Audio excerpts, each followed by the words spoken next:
Hello, everybody, and welcome to another edition of Inside Guns with your host, me, the Yankee Marshal.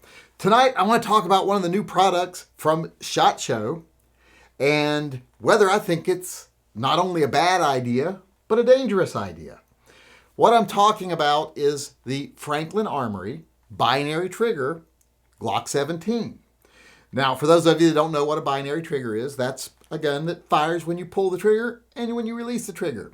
Means it fires twice with one pull of the trigger.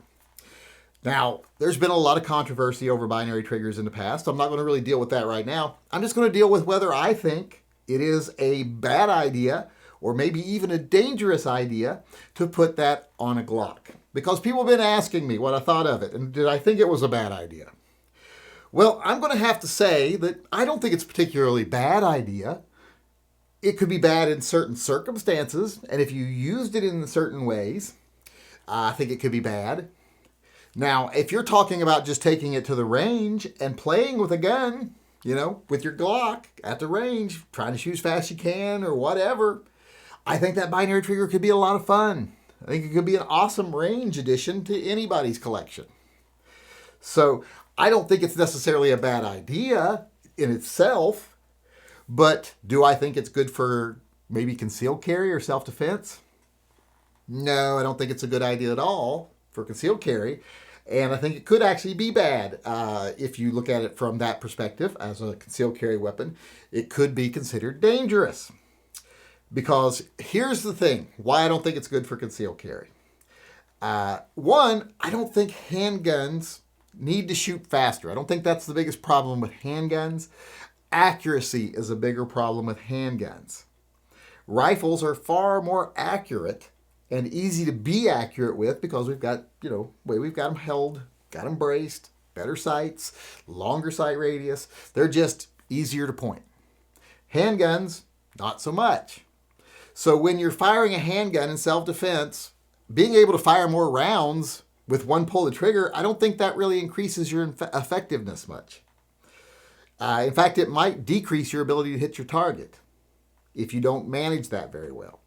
So I would rather just have one round fired with every trigger pull that I'm actually going to hit my mark with than I would two rounds. Even if they both hit the mark, I don't think it'll be much more effective than one round hitting the mark with handgun ammo.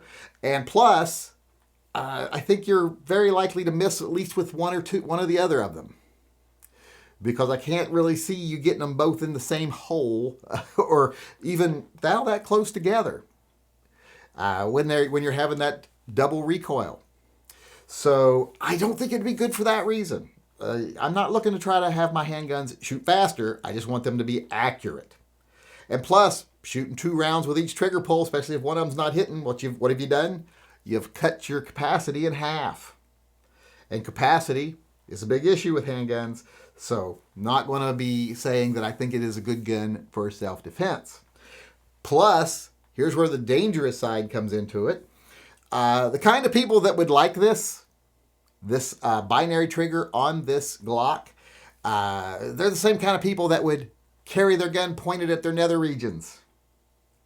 So, if you ever did have a negligent discharge from your holster or your waistband, you're not going to have one, you're probably going to have two. So even if the first one misses, your femoral artery or Mr. Pickle and the boys, second one, more likely to get him. Shoot yourself twice instead of once. So I don't like it for that aspect because, like I said, most of the people are going to want a Glock that has a little switch on the side of it that makes it fire twice when you pull the trigger, are going to want to carry it that way, and they're going to want to carry it in their appendix style probably. Seems like that'd be the same kind of person. Now, I did not really address earlier that you can switch it back and forth from, I believe, regular fire and binary. But to me, I just don't need the binary on there if it's going to be a self-defense pistol. It's never going to be useful. So if it's a range pistol, that's great, that I can switch it back and forth between binary and regular if I want to play with the binary. But play with the binary, that sounds dirty. It wasn't meant to sound that way. But as far as a carry gun goes, I just don't see a point for it even being there. I wouldn't want to worry about where's my switch at when I'm using it. And that, like I said, the binary function is, in my opinion, not only a bad idea, but could possibly be dangerous for concealed carry. So overall, I hope they sell 1 billion of them. But I hope people use them safely and use them in the right circumstances. And I don't think concealed carry would really be the right circumstance for this type of gun. All right, now I want to move on to my favorite part of the show, gun talk. And tonight I want to talk about the new FN high power that's coming out.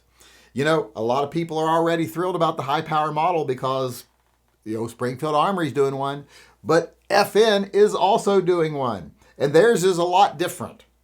The FN coming out is kind of the modernized high power. It's the Browning high power, but for the modern man. It's got a lot of changes to it. Not the same as the old high powers. For one, it's got ambi safeties, ambi slide release, and if you look at the side right here, it's got an extra little button for quick takedown that's never been there before.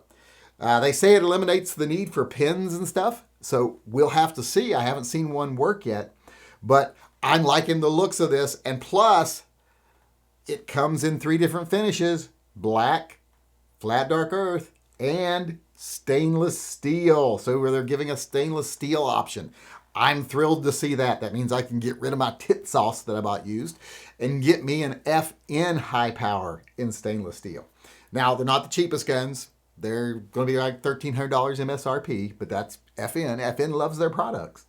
And they make some good products. So I can't say I'm too upset about it. Now, one thing about the pictures I've seen, the metal looks a little rough on the frame. I'm seeing some, looks almost bumbly, ripply or something. Bumpy, I guess you'd say. The texture on the steel, that won't be acceptable if that's true, but I could fix that. It wouldn't take me, if it's stainless steel, it would just take me a half a day maybe of playing with it to get that to where it wasn't like that anymore. But I'm hoping that the finished product will be a little better than the ones they're showing at SHOT Show. But we'll see. It does have kind of a unique design to the rear end of it. I'm not sure I like this. This kind of a 3-piece design at the back. Different than any high power I've ever had. I do believe there's some high powers that have been made in the past that are similar. But none that I've liked. You might also notice that it does actually have an opening on the front dust cover. That's usually just a solid piece on most high powers, so I'm interested to see why that is. But overall, I'm really liking the look of this. It looks like definitely a modernized high power, like they said.